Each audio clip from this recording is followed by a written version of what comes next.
నానక్రామ్గూడలో నిర్మాణంలో ఉన్న భవనం కూలిపోయిన తర్వాత అక్రమ కట్టడాలపై అధికారులు సీరియస్ గా యాక్షన్ తీసుకుంటున్నారు. భండారి లేఅవుట్లో అధికారులు అక్రమ కట్టడాల్ని కూల్చివేశారు.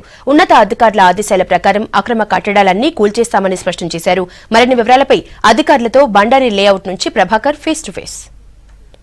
అక్రమ నిర్మాణాలపై హెచ్ఎండిఏ ఉక్కుపాదం మోపుతుంది. నిన్న స్టార్ట్ అయిన స్పెషల్ డ్రైవ్ ఇంకా కొనసాగుతూనే ఉంది. అక్రమ నిర్మాణాలు అట్లాగే అపార్ట్మెంట్లు నిర్మాణాలపై చూడొచ్చు డిమాలిష్ చేస్తూ నిన్నటి నుంచి కూడా మొత్తం అక్రమ నిర్మాణాలన్నింటినీ డిమాలిష్ చేస్తున్నారు అధికారులు. ఓవరాల్గా నిజాంపేట్ సంబంధించి బండారి లేఅవుట్తో పాటు ముఖ్యంగా అక్రమంగా నిర్మించిన అపార్ట్మెంట్లను టార్గెట్ చేశారు. ఈ నెలాఖరు వరకు స్పెషల్ డ్రైవ్ కొనసాగుతుంది అని చెప్తున్నారు.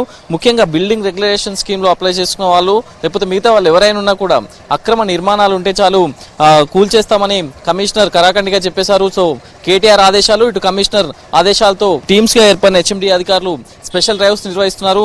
ప్రస్తుతం మనం నిజాంపేటలో ఉన్నాం. అధికారులు ఉన్నారు ఇక్కడ. సార్ చెప్పండి, ఎన్ని నిర్మాణాలు కూల్చేశారు నిన్నటి నుంచి? ఎట్లా సాగుతుంది? ఎవరైనా అడ్డుపడుతున్నారా? ఎట్లా ఉంది? నిన్న నిజాంపేట గ్రామ పంచాయతీ పరిధిలో 8 అపార్ట్మెంట్లని డిమాలిషన్ చేశాం సార్. హెచ్ఎండి అధికారులు డైరెక్టర్ గారు వచ్చారు, తర్వాత zonal officers, chief planning officer గారు, వాళ్ళకి సంబంధించిన 4-5 అధికారులు రావడం, వాళ్ళ కోఆర్డినేషన్తో గ్రామ పంచాయతీ పరిధిలో 8 అపార్ట్మెంట్లు నిన్న చేశాము. ఒక గేటెడ్ కమ్యూనిటీలో విల్లాస్, ఒక 10 విల్లాస్ డిమాలిషన్ చేశాం సార్. ఈరోజు మార్నింగ్ నుంచి కూడా స్టార్ట్ చేశాం. ఈరోజు ఒక 3 బిల్డింగ్స్ ఇప్పటివరకు చేయడం జరిగింది. ఇది కంటిన్యూషన్గా వాళ్ళ ఆదేశాల ప్రకారం ఈ నెలాఖరు వరకు కంటిన్యూ చేయమని చెప్తున్నారు.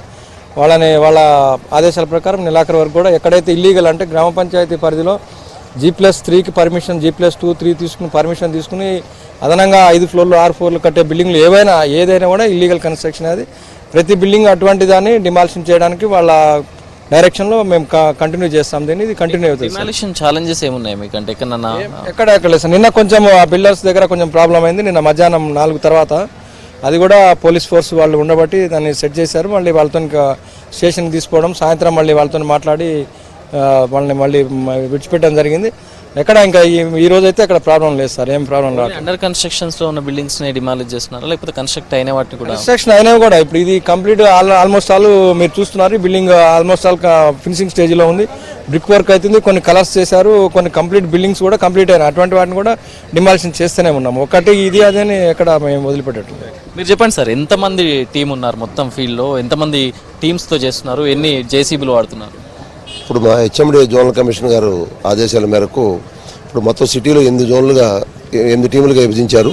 ఇక్కడ 2 టీములు ఇక్కడ పంపించారు మన నిజాంపేటకి. ఇప్పుడు 7వ తారీఖు నుంచి మేము డిమాలిషన్ స్టార్ట్ చేశాము. బాచుపల్లి నుంచి ప్రగతి నగర్ నిజాంపేటకు ఇప్పుడు దగ్గరగా ఇప్పటికి 20-25 బిల్డింగ్ కోల్పట్టడం జరిగింది. నిజాంపేట కాదు, ప్రగతి నగర్ కానీ, బాచుపల్లి కానీ, ఇంకా ఏదైతే అన్ని విలేజ్లు మొత్తం అక్రమ కట్టడాలన్నీ కూడా మేము గుర్తించడం జరిగింది. ఈ ప్రక్రియ కంటిన్యూగా ఉంటుంది.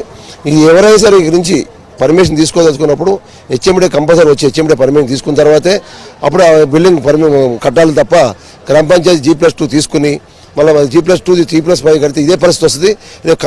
కొనుక్కున్న అప్లికెంట్స్ కూడా మోసపోతారు. ఎవరైతే కొనే అప్లికెంట్స్ ఉన్నారో వాళ్ళు కూడా ముందు ఇది హెచ్ఎండి పర్మిషన్ ఉందా లేదా, ఈ గ్రామ పంచాయతీ పర్మిషనా అనేది కూడా కనుక్కొని వాళ్ళు కొనుక్కోవాల్సిన అవసరం. లేకపోతే చాలా ఇబ్బంది పడే పరిస్థితులు ఉన్నాయి. కాబట్టి ఎల్ఆర్ఎస్ ఉండి G+2 పర్మిషన్ ఉంటే తప్ప మిగతా ఏది కూడా మేము ఇచ్చేసేది లేదు. నోటీసులు ఇవ్వడం జరిగింది. మేము ఇచ్చాము, డైరెక్షన్ కూడా ఇచ్చాం. గ్రామ పంచాయతీ వాళ్ళు అప్లికెంట్ సర్వ్ చేయడం జరిగింది. అప్లికెంట్ నుంచి మాకు ఎటువంటి రెస్పాన్స్ లేదు. కాబట్టి మేము ఇప్పుడు బీఆర్ఎస్ అన్నా కూడా బీఆర్ఎస్ పరిధి కూడా అయిపోయింది. బీఆర్ఎస్ పరిధి ఆ రోజు ఏదైతే 2015 అక్టోబర్ లోపల కంప్లీట్ కాకుండా ఈ రోజు ఏదైతే ఈ పొజిషన్లో ఉన్నాయో ఈ బిల్డింగ్లు బీఆర్ఎస్ కింద చెల్లవు. అందుకని మేము వీటి మీద చర్య తీసుకోవడం జరుగుతుంది. ఎన్ని నోటీసులు ఇచ్చారు ఇప్పటి వరకు? దగ్గర 100 పైన నోటీసులు ఇచ్చడం జరిగింది. ఎన్నైతే ఉన్నాయి కంటిన్యూ ఏం లేదు. అయ్యేదాకా మేము కంటిన్యూ చేస్తూనే ఉంటాం. నిన్నటి నుంచి చూస్తున్నారు కదా మీరు, బిల్డర్స్ నుంచి కానీ లేకపోతే మిగతా ఎవరైతే కాంట్రాక్టర్స్ ఉన్నారో వాళ్ళ నుంచి ఏమైనా ఛాలెంజెస్ వస్తున్నాయో? వచ్చినాయంటే ఆల్రెడీ జరిగింది. అరెస్ట్ చేసిన జరిగింది, లోపల ఇటు మళ్ళీ కానీ మామూలు ఇవన్నీ జరుగుతూనే ఉంటాయి. ఇది ప్రక్రియ వాళ్ళు చేయటం మాది వాళ్ళకి నడుస్తూనే ఉంటుంది. మా పని మేము చేసుకుపోతూ ఉంటాం. ఇందులో ఎవరు ఏదొచ్చినా కూడా మా పని ఆపేది లేదు. ఇది మా కమిషనర్ గారు ఒక ఆదేశాల ప్రకారం మేము ఎటువంటి పరిస్థితుల్లో కూడా ఎటువంటి ఒడిదుడుకులు వచ్చినా కూడా ఈ ప్రక్రియ జరుగుతూనే ఉంటుంది.